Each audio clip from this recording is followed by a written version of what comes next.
What if I told you that the reason your relationships feel strained, your energy feels low, and your wins never land isn't because you're not doing enough? What if it's because your body is running a program that was written for someone who no longer exists? Please stay with me. This one's gonna land. The 3 places it shows up, the not enough reflex, doesn't just stay in one area of your life. It bleeds. And here's where I see it the most. In your relationships, you give and give until you're empty.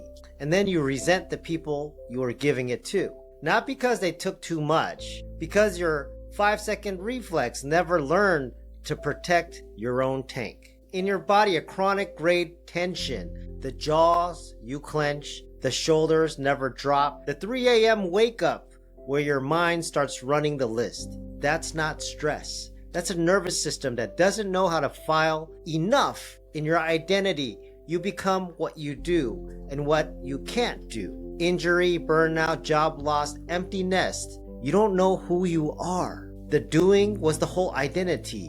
And when it pauses, the floor feels like it disappears. And there's a compound effect to this. Here's what makes this costly. It compounds. Every day you run the not enough reflex, you're gonna train it to keep doing that and repeating it, getting better at it, making it more automatic, hypnotizing yourself until one day you don't even notice it anymore. It just is you. So practice makes permanent. Remember that. I want to tell you about Diana, a mom to 3 kids, successful career, by all accounts, crushing it. See, Diana was the one who remembered everyone's appointment, showed up to every game, answered every text, never said no. And one Tuesday evening, her youngest looked at her and said, "Mom, you seem sad." Diana laughed it off like it was nothing. But that night, she cried in the bathroom because she couldn't remember the last time she'd done something just for herself. Not to earn love, not to keep the peace, just for her. She'd been running the not enough reflex for just so long that even her generosity had become a survival strategy. She gave because the reflex said, if you stop being needed, you stopped being loved. That's the cost nobody puts on the invoice. Not burnout, not resentment.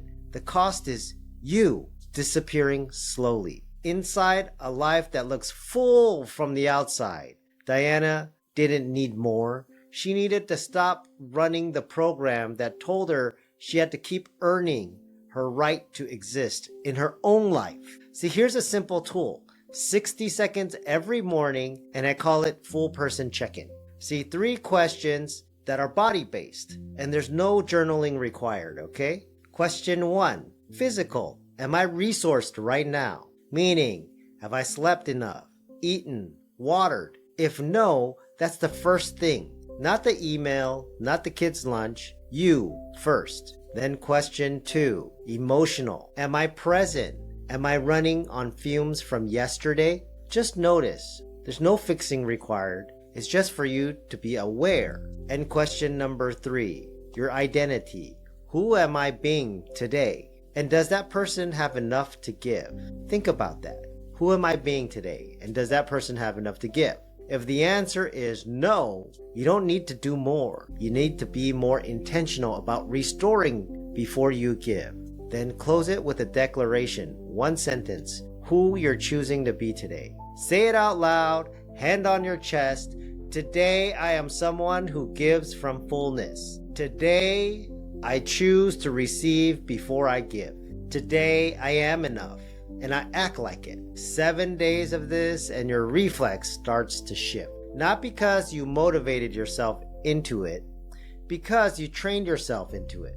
The not enough reflex isn't your personality, it's a pattern. And patterns can be interrupted and retrained, replaced. It's like an old record. The old record used to play, it's been around and around, and you would hear crackle pop, but the song would keep playing. As a DJ, we would scratch the records, but at the same time, we'd make sure that the record could play forward and backwards. What we're doing here to retrain is we take the record and it's like taking a key and we're scratching the record up so it will never play the same way again.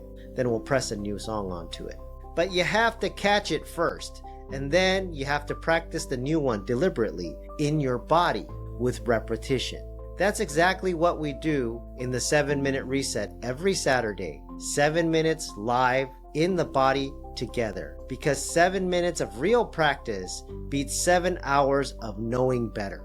Comment reset and we'll send you an invite. I'm Jerry S. Lin, the architect of choice, and I'll see you on Saturday.